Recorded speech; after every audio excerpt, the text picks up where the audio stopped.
परंतु जनता जिस पर मुहर लगा देती है कि काम किसने किया किसने ना। पहले की एक संस्कृति थी बिहार में, जब लोग गाड़ी पर चलते थे तो गाड़ी के खिड़की से बंदूक की नली दिखती है।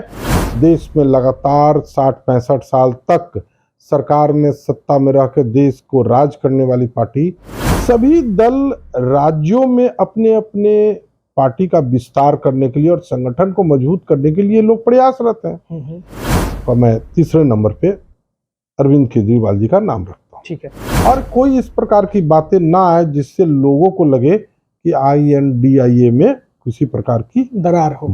नमस्कार, मेरा नाम है चंदन झा और आप देखना शुरू कर चुके हैं वार्ता समाचार और मेट्रो वार्ता के डिजिटल प्लेटफॉर्म को। आज हमारे साथ बिहार की पावन भूमि सीतामढ़ी के सांसद, लोकसभा सांसद, जो वहां के जनता ने उन्हें चुन के लोकतंत्र के मंदिर में भेजा, और जैसा आप सभी को पता है माता सीता का जन्म स्थल भी सीतामढ़ी है। वहां से हमारे सांसद सुशील कुमार पिंटू जी आते हैं। आज हम इनसे बातचीत करेंगे।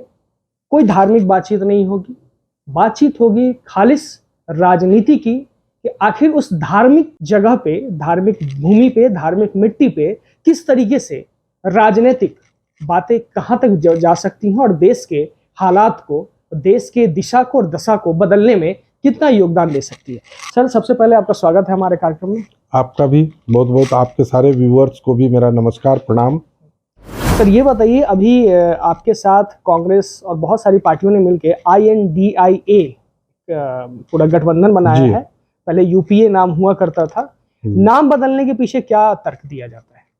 नहीं, नाम बदलने के पीछे UPA में पहले कम लोग थे, अब जो संगठन बड़ा हुआ है और माननीय मुख्यमंत्री नीतीश कुमार जी ने जो दिन रात मेहनत करके, प्रयास करके पूरे देश के विपक्षी पार्टियों को एक जगह लाने का जो उनका श्रेय है, जो उन्होंने मेहनत की है, उसके बाद जब बेंगलोर में बैठक हुई थी तो बेंगलोर की बैठक में नाम हुआ कि पुराने गठबंधन से ज्यादा लोग अभी नए आए हैं, तो एक नया नाम हो, नया गठबंधन हो, और नए गठबंधन के कारण नया नाम दिया गया INDIA करके, नए गठबंधन का नाम देकर इसको स्थापित किया गया। अच्छा, आपके इस गठबंधन में सबसे मजबूत व्यक्ति, अगर मैं 3 लोगों का नाम लूं, राहुल गांधी, मुख्यमंत्री नीतीश कुमार और अर्ध राज्य के पूर्व मुख्यमंत्री अरविंद केजरीवाल, इन तीनों में अगर आपको मार्किंग करनी हो तो सबसे ज्यादा नंबर किसे देंगे और सबसे कम नंबर किसे देंगे? देखिए, मेरे नजर में सबसे 1 नंबर में अगर कोई है तो जनता को समर्पित और आज 17-18 साल से पूरे बिहार के मॉडल को देश में स्थापित करने वाले आदरणीय माननीय मुख्यमंत्री नीतीश कुमार जी 1 नंबर पे है। ठीक है। सेकंड नंबर पर आप कह सकते हैं कि देश की सबसे पुरानी पार्टी, देश में लगातार 60-65 साल तक सरकार में सत्ता में रहकर देश को राज करने वाली पार्टी के पूर्व राष्ट्रीय अध्यक्ष सह लोकसभा सांसद राहुल गांधी जी का नाम आता है। और दिल्ली के मुख्यमंत्री जी का मैं तीसरे नंबर पे अरविंद केजरीवाल जी का नाम रखता हूँ। ठीक है। अभी ये सुनने को भी आया है कि वो बिहार में लोकसभा में खुद से इलेक्शन में कंटेस्ट करेंगे, और कुछ दिन पहले ही मध्य प्रदेश के सतना में जाके उन्होंने रैली की। एक संगठन जो बनाया जाता है उसकी कुछ मिनिमम कॉमन प्रोग्राम होता है, क्या लगता है इससे टूटेगा क्या कॉमन प्रोग्राम?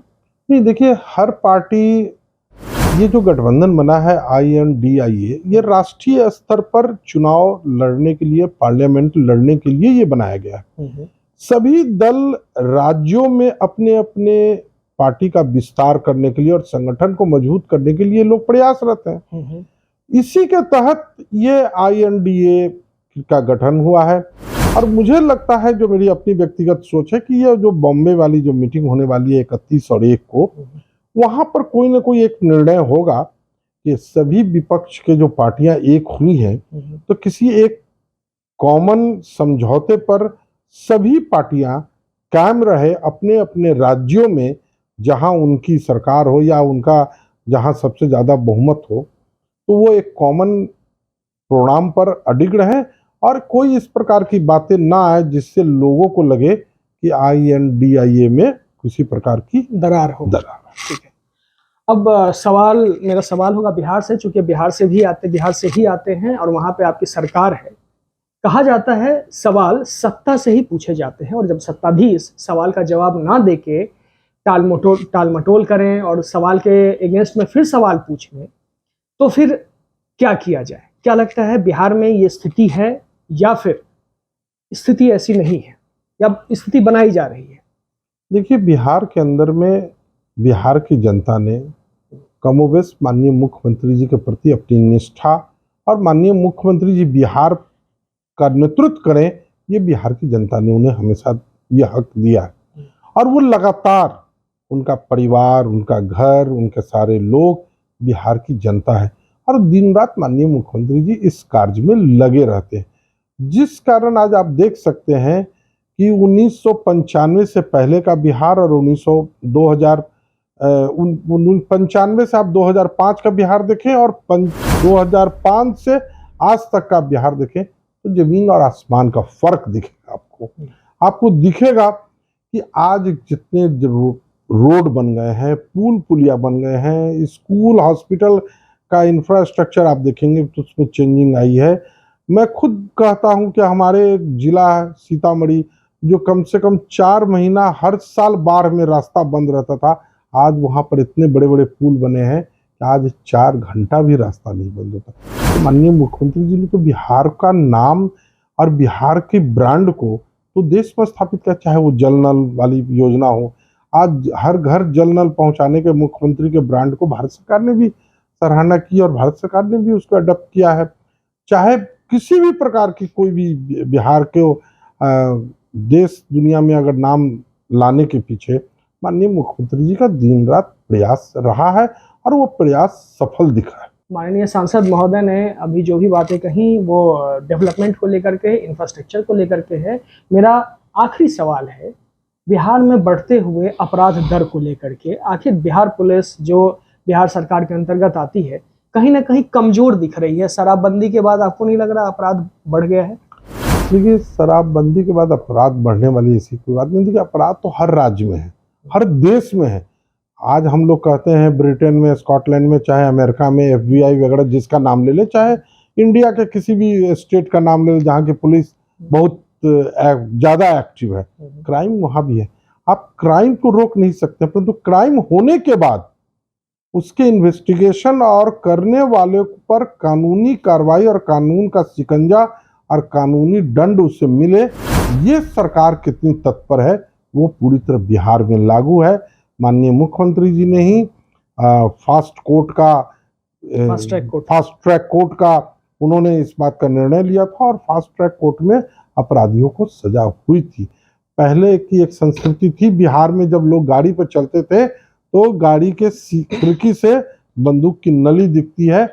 आज बिहार के अंदर में लाठी नहीं दिखेगा किसी के गाड़ी में, वो खिड़की के बाहर लाठी निकालकर चल सके। ये कानून का राज माननीय मुख्यमंत्री जी ने बिहार में स्थापित किया। बिल्कुल। अब हमारा इंटरव्यू जो बिल्कुल आखिरी पड़ाव में पहुंच चुका है, और एक साथ मैं 2 नाम लूंगा, दोनों नाम पे मैं इनके कमेंट जानना चाहूंगा।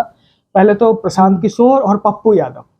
प्रशांत किशोर के बारे में क्या, जो पूरा रैली मतलब दौड़ लगा रहे हैं पूरे राज्य में?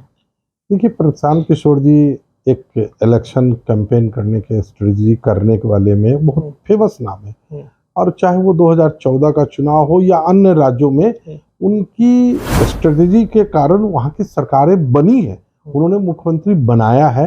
परंतु वो सारा चीज निर्भर करता है कि पहले जनता का माइंड क्या है। जनता के माइंड को अगर हम पहचान ले और उसी को हम एक रूप देकर हमने अगर सफलता प्राप्त कर ली, यही माननीय प्रशांत किशोर जी ने किया है। आज वो बिहार में घूम रहे हैं, बिहार में उन हक है, बिहार के हैं, वो बिहार में अपनी एक पार्टी बनाकर बिहार में स्थापित होना चाहते हैं। उनका स्वागत है।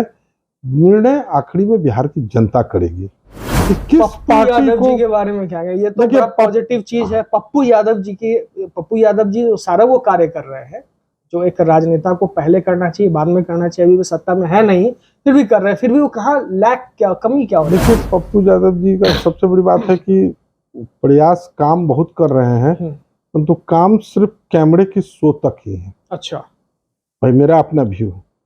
अगर जिस प्रकार वो काम कर रहे हैं, अगर जिस प्रकार के अगर उन्होंने काम लोगों के बीच किया है, उन्हें तो वोट आना चाहिए था।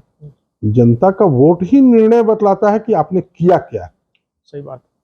जनता तो अपना निर्णय सुनाती है। हम और आप निर्णय ले लें कि पप्पू यादव जी बहुत काम कर रहे हैं और हम और आप कह दें कि काम नहीं कर रहे हैं, परंतु जनता जिस पर मुहर लगा देती है कि काम किसने किया किसने ना, तो जनता का निर्णय सबसे बड़ा है। तो ये थे हमारे साथ सीतामढ़ी के सांसद। सीतामढ़ी के बारे में आप सभी दर्शकों को बतला दूं कि हमारे देश में, हमारे पूरे सनातन सभ्यता में जो सबसे पावन पवित्र जिन्हें माना गया है सीता माता, उनका जन्म वहीं हुआ है और उसी पावन भूमि से ये आते हैं। और इन्होंने जो जवाब दिए, चाहे अरविंद केजरीवाल जी पे हो, राहुल गांधी पे हो, पप्पू यादव पे हो, मुख्यमंत्री नीतीश कुमार जी पे हो या अन्य किसी पे, बड़ी बेबाकी से जवाब दिया है। और हम लगातार इनको इनके हर सवाल के बाद, होता क्या है, एक इंटरव्यू खत्म होने के बाद फिर खत्म हो जाता है, लेकिन एक वर्ड आता है ट्रैक करना।